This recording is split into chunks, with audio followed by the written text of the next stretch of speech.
On a beaucoup de projets en tête, hein, au setup, François aussi, et donc de continuer peut-être aussi la conversation par les mails. N'hésitez pas à écrire sur l'adresse setup@pf.pf ou directement à moi-même, Vincent ou François.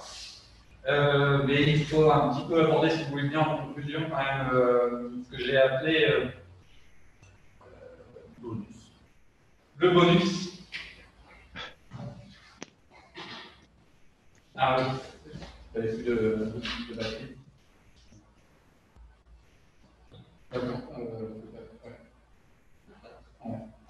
Voilà. Sur donc les conséquences de la pandémie de Covid-19 sur ce projet, parce qu'il ne faut pas oublier que c'est un projet qui a démarré en avril 2019 et qui avait pour but de se terminer, ou en tout cas d'arriver à cette première phase vers avril-mai 2020. Et on se souvient de la belle période que c'était avril-mai 2020 pour tous, dans nos différentes vies personnelles. Alors, je me permets d'assumer la responsabilité d'avoir emprunté dans une vidéo de David Doris. J'ai fait une capture d'écran. J'ai trouvé que c'était un beau symbole du tourisme actuel. Avec des excuses. Vous participez à la diffusion de la cause. Voilà.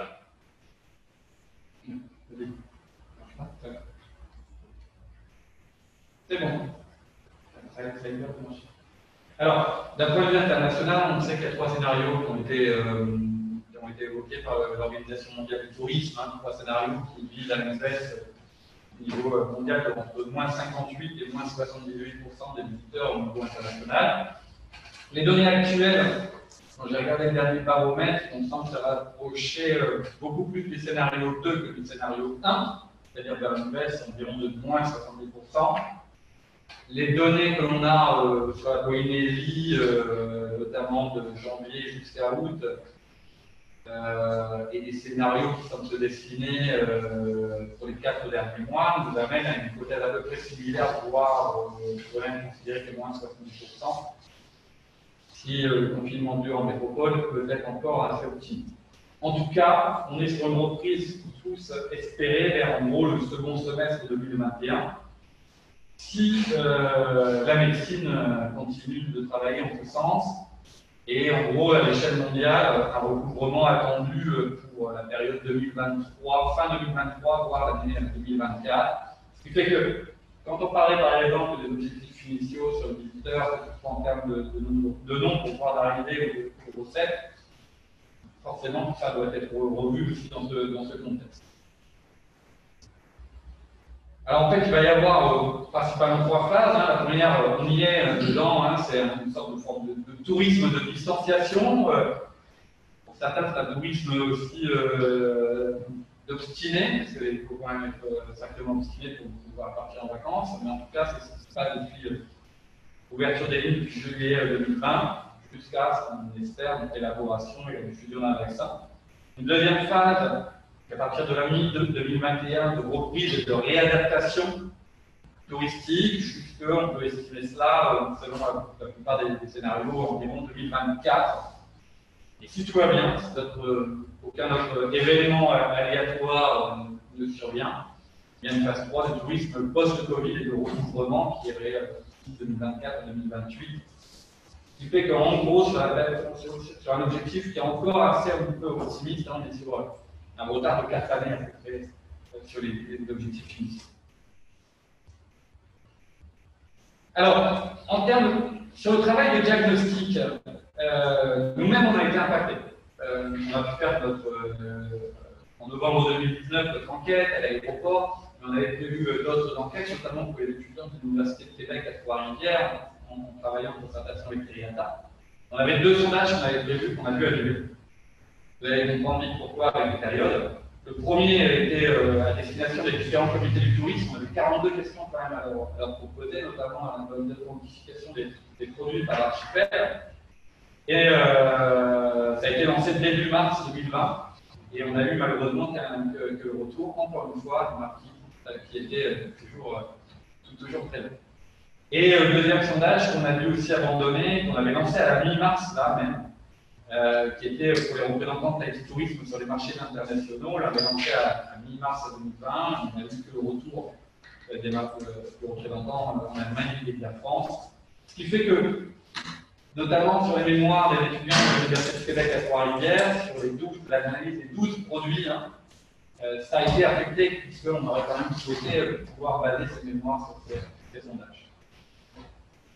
Puis, comme tout le monde, donc forcément, on apprend à travailler en période de Covid, et donc forcément, comme pour tous, même pour nos enseignements, pour notre recherche, depuis mars 2020, la période quand même dégradée, la situation très changeante, et c'est pour ça que c'est quand même difficile de faire un diagnostic au sens de faire une photographie de la destination. C'est ce qu'on a essayé de faire, parce qu'à un moment, il faut quand même bien présenter ces résultats-là, et on réfléchissait, est-ce qu'on attend la fin de la pandémie pour mettre tout à jour, ou est-ce qu'à un moment, il faut qu'on s'arrête? On a préféré faire ce choix, justement, de rendre ces résultats, même si c'est bien d'interpréter les choses, on est la plupart du temps sur des données préconises.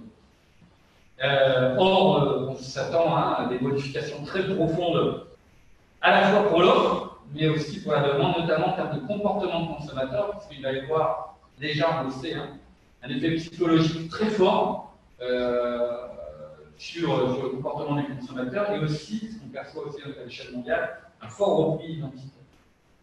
Et le plus, on a encore du mal à mesurer, c'est les effets de la crise économique qui arrive, qui est déjà là, qui va s'amplifier, qui vont s'ajouter.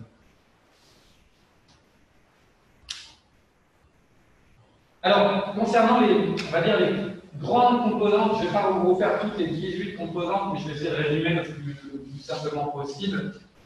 Quels sont les changements qui nous semblent être déjà apparents ou prêts à venir par rapport au diagnostic qu'on vous a fourni sur les visiteurs?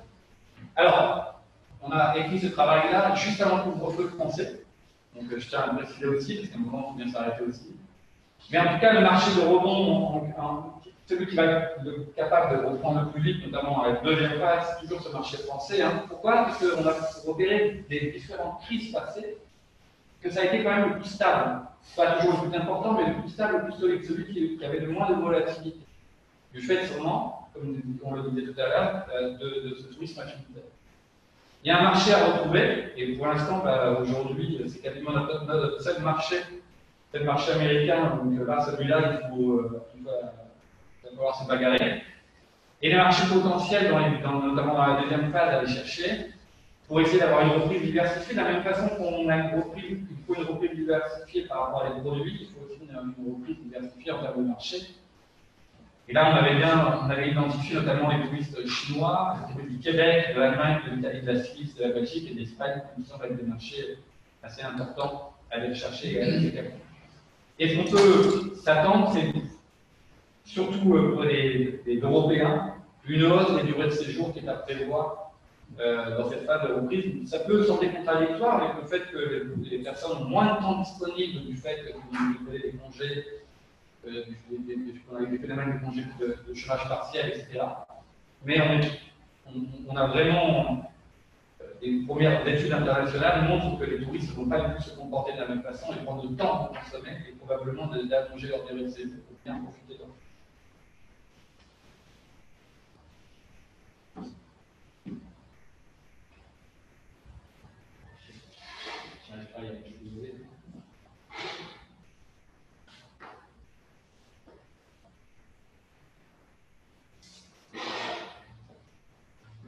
Alors, sur la promotion et la formation, il faut toujours miser sur nos premiers atouts de produits d'appel, la nature polynésienne, le paysage, l'authenticité de la destination. Et comme on l'a évoqué, il faudra que les touristes puissent retrouver une situation où ils se sentent bien, en sécurité, qu'ils se sentent bien accueillis. Par contre, il est fort probable, et on le remarque, on l'a déjà remarqué en période actuelle, que les délais d'organisation de séjour et de réservation vont être très courts. Et donc, il faut sécuriser d'autant plus les séjours et les réservations, mais aussi faciliter et aider les choix de dernière minute. Et et notamment de bien comprendre l'importance des réservations via les technologies de communication qui vont arriver.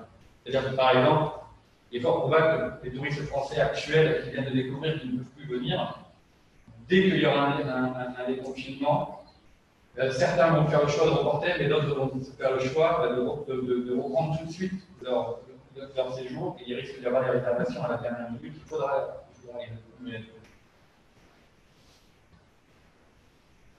sur les transports, alors sur l'aérien domestique, on reste en statu quo, toujours avec le monopole de Tahiti, mais ce qui est intéressant, c'est qu'il y a une clarification dernièrement sur les possibilités de concurrence. Donc là-dessus, il y a eu un petit changement intéressant. Sur l'aérien international, c'est la grande inconnue. On fait travailler un thésard dessus depuis un an.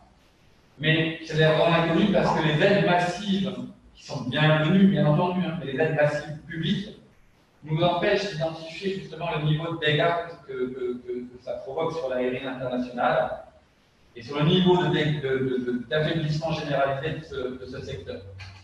IATA prévoit un retour à la normale au mieux d'ici 2024, et donc on peut craindre dans cette deuxième phase, entre 2021 et 2023, une forte période, restructuration qui va engendrer une forte concurrence pour tous ceux qui auront survécu, mais avec des trésoreries très affaiblies.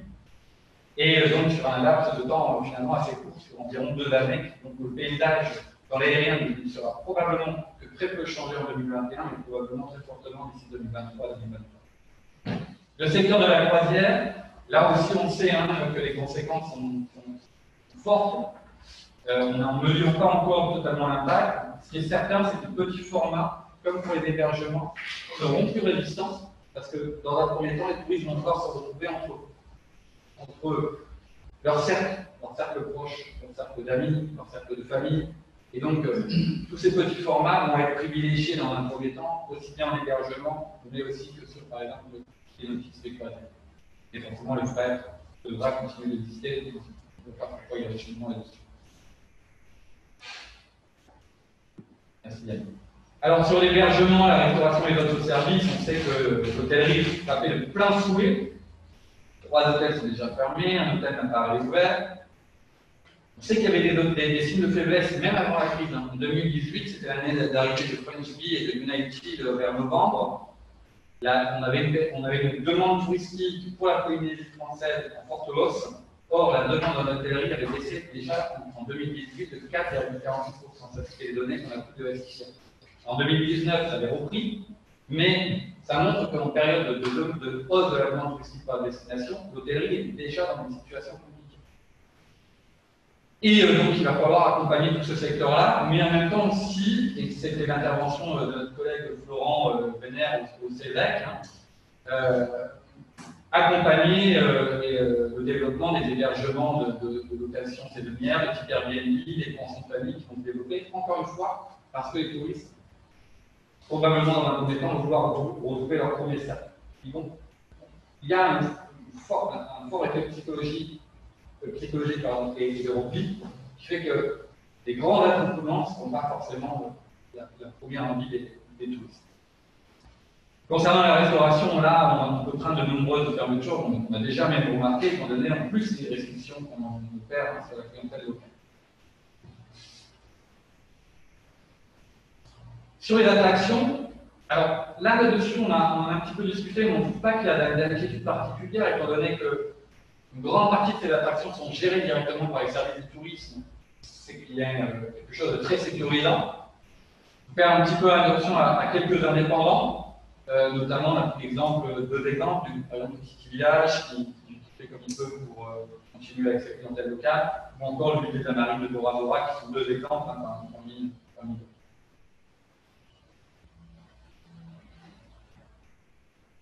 Sur maintenant les facteurs externes, alors les ressources naturelles, on n'a pas forcément d'inquiétude, sur les ressources culturelles, pas forcément non plus. Par contre, faire quand même attention à ce qu'on va appeler le tissu associatif qui maintient ça, surtout si on veut les aider à se développer dans un cadre de développement de destination, puisque comme le monde de l'entreprise et des associations ont aussi des trésoreries en difficulté en ce moment. Par contre, notre inquiétude est plus sur la volonté locale, actuellement. On a pu remarquer que la réouverture des frontières a été identifiée comme étant, donc l'arrivée des touristes étant un effet selon la population qui a engendré la situation actuelle de pandémie de la Polynésie. On a entendu un discours comme quoi protéger le tourisme, ça affaiblissait le reste de l'économie, on aurait dû fermer le reste de l'économie. Donc il y a aujourd'hui de fortes inquiétudes qu'on constate, notamment aussi un important repli identitaire. Depuis 6 mois, on a pu constater, par exemple, notamment sur les réseaux sociaux, que les phénomènes qui avaient pris déjà depuis plusieurs années en métropole, aux États-Unis, prennent aussi ici en termes de vocabulaire et d'expression. Sur les facteurs stratégiques, les conséquences sont pour l'instant assez limitées, étant donné qu'on ne peut pas, là on revient sur la question des mesures d'aide qui permettent de cacher pour l'instant ces conséquences-là. Mais la crise économique qui est en cours et qui va durer, l'affaiblissement financier des entreprises va provoquer immanquablement des fermetures d'entreprises. Et par conséquent, on peut s'attendre à ce que lorsqu'on sortira de la phase 2, voire qu'on rentrera dans la phase 3, à ce qu'on ait une réduction au contraire du degré concurrentiel. Du moins à moyen terme, dans l'aérien et l'hôtel. Et on peut s'attendre, par contre, en parallèle, on espère, à une expansion des politiques d'aide au développement. Concernant les facteurs entrepreneuriaux, là, on n'a pas grand-chose à dire, si ce n'est que, forcément, comme toute période de crise, les travailleurs vont vouloir se réfugier dans des emplois sécurisants. Et la grande difficulté, par exemple, moi, que j'ai en tant qu'enseignant, c'est de convaincre les jeunes de se lancer dans le tourisme, de faire des stages dans le tourisme. Et ça va être une période très difficile, d'autant plus qu'on a un écart entre le privé et le public qui est particulièrement élevé, et qui ne va pas aller en s'arrangeant. C'est un facteur qu'il va falloir tenir compte, parce qu'on va comprendre que les personnes vont se réfugier dans ces emplois sécurisants, mais qui ne sont pas en quantité non plus infinie. Et puis, dernier point sur les facteurs temporels. On a toujours dit que les économistes sont très bons pour expliquer les crises, mais pas pour les anticiper et les prévoir. Ben oui. On ne pouvait pas prévoir une pandémie. De la même façon qu'on ne pouvait pas prévoir les attentats en 2001. Mais on sait que d'autres variations accidentelles sont à prévoir, notamment des crises économiques. Probablement une qu'on peut identifier, c'est le réchauffement climatique, les conséquences du réchauffement climatique. En tout cas, ça nécessite quand même de faire un travail au mieux, sans rentrer dans un travail de druide en imaginant les prochaines crises. C'est toujours simple à identifier. Mais ça nécessite, il nous semble quand même que pour éviter d'avoir un coût d'adaptation trop élevé face au réchauffement climatique, il faut essayer de planifier cette future adaptation. Alors, parmi tout ce visage un petit peu morose, quand même, sur les facteurs temporels, quand même, disons-nous qu'il y a eu un changement avec cette pandémie, et qui avait été entamé avant la pandémie, qui est très positif. C'est notamment concernant les avancées théoriques et technologiques. La création du CETOP, grâce à Yann Rival et Pierre Lévy, la création de nombreuses publications d'universitaires, mais au niveau mondial. Moi qui suis rapporteur pour une revue en économie du tourisme, je n'ai jamais travaillé sur autant de rapports. Ça veut dire qu'en ce moment, il y a plein de travaux qui sont effectués d'un point de vue académique. On a produit aussi, par exemple, ici une veille documentaire. Depuis, on a publié 17 numéros. On a une thèse qui a été soutenue il y a 2 ans, une thèse qui est entamée. Et puis, on a diversifié nos formations à l'UTF, et je pense que c'est une bonne chose.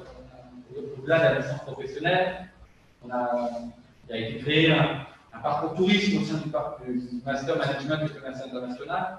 Il y a un projet qui est porté par le vice-rectorat de campus de métiers et de qualification, on est avec l'hôtellerie et le tourisme. Donc, tout ça sont des éléments qu'on n'avait pas avec les précédents, même si elles étaient moins fortes. Mais ce sont des éléments sur lesquels, probablement, qui nous semblent aider à la période de reprise et à l'amortissement. Voilà. Et débordé. On a débordé à peu près de 5 minutes. Peut-être avec quelques éléments de questions de Romain. Mais on va falloir qu'on aille manger parce que déjà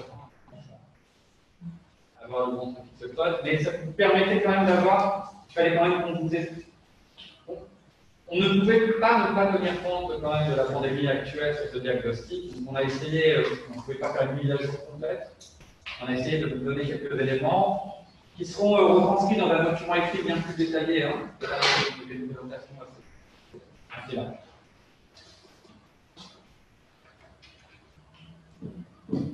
Quelques remarques.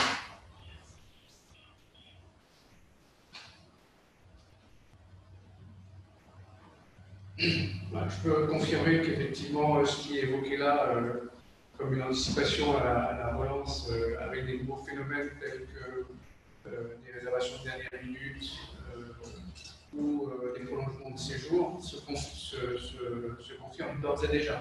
C'est des choses que l'IFPF, que les hôteliers ont déjà remarquées. C'est des choses qui n'arrivaient absolument pas avant. Vous avez des gens, des touristes qui réservent une semaine avant d'arriver en Polynésie, ce qui est du jamais vu avant. La moyenne, elle est de 3-4 mois avant un séjour, et là, la moyenne est tombée, en tout cas depuis le 15 juillet, à une dizaine de jours, 2 semaines, ce qui est tout à fait remarquable, mais en même temps explicable. Et quant à la durée de séjour, l'IFPF nous faisait un rapport justement hier au COPI, sur les séjours depuis la réouverture du 15 juillet. Il y a une augmentation de 4 jours en moyenne sur les touristes qui sont arrivés depuis le 15 juillet. Donc c'est effectivement une tendance qui va sans doute se prolonger. Et on a, pour revenir aussi à l'approche du tourisme durable qui va sans doute se profiler et sur lequel on va surfer. Nous, on s'est déjà positionné dessus depuis la réouverture et juste avant la réouverture, avec notre campagne Renouer avec l'essentiel en venant à Tahiti, parce que justement, nos handicaps du passé passent maintenant pour des avantages, notamment le fait d'être plus éloigné, d'être isolé, qui signifie les synonymes de préservation en même temps. Donc, ce sont des éléments qu'on maintenant on met vraiment en avant. Et sur lequel on va sans doute surfer, surtout qu'on a des produits qui sont tout à fait courts, puisqu'on a des îles qui sont éloignées les unes des autres, on a des établissements avec des bungalows qui sont séparés les uns des autres, on a tout est à échelle humaine, y compris nos croisières résidentes, avec des petits navires. Et d'ailleurs, on a aussi eu ce phénomène pendant ces derniers mois, un certain nombre d'opérateurs de croisières qu'on appelle un plus explorateur, donc des bateaux de moins de 100 passagers, qui s'intéressent et qui ont déjà confirmé le fait de venir à partir de janvier l'année prochaine, se positionner ici plutôt qu'ailleurs. Donc ça va vraiment, je pense, dans le bon sens, en tout cas dans le sens d'un développement durable tel qu'on l'entend ou qu'on souhaite.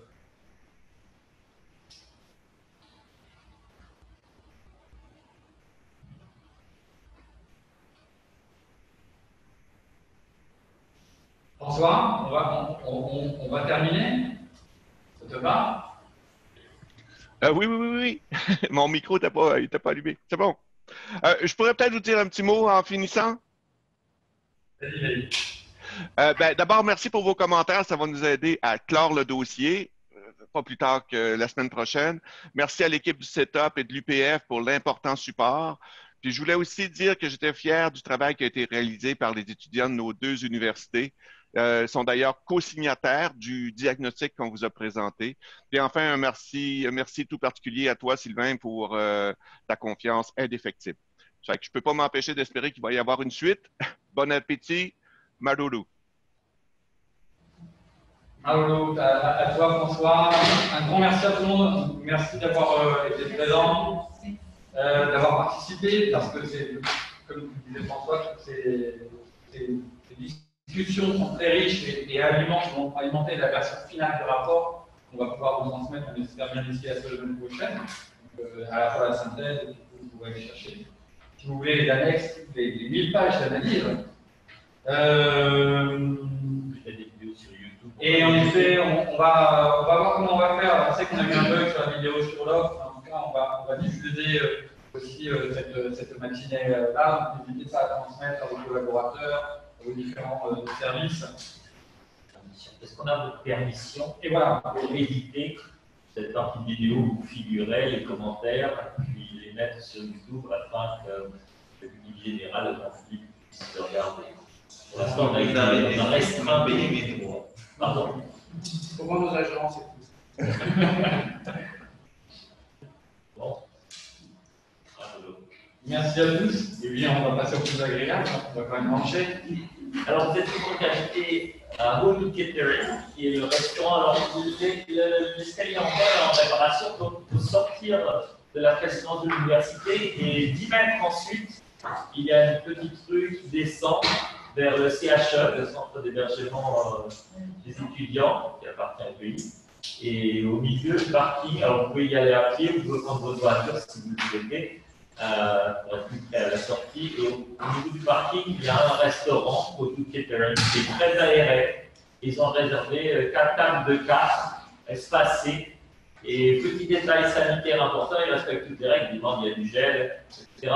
Mais vous prendrez à ce moment-là une assiette, une fourchette et une pince pour aller vous servir dans le buffet. Et ensuite, vous jetez un peu ces pinces dans une boîte. Et si vous les revenez, c'est un buffet, vous reprenez votre pince, etc. Donc tout a été respecté a priori, question sanitaire. Et donc, je vous invite à déjeuner. Taïsia. Voilà, on va fermer la session Zoom. Je suis désolé, je viens de voir qu'il y a beaucoup de questions qui ont été posées. Je vais les faire un copier-coller, puis on essaiera de vous répondre à tous par email à vos différentes questions qui ont été très riches et qui, à mon avis, vont intéresser François aussi. Merci. Merci François. Merci à vous.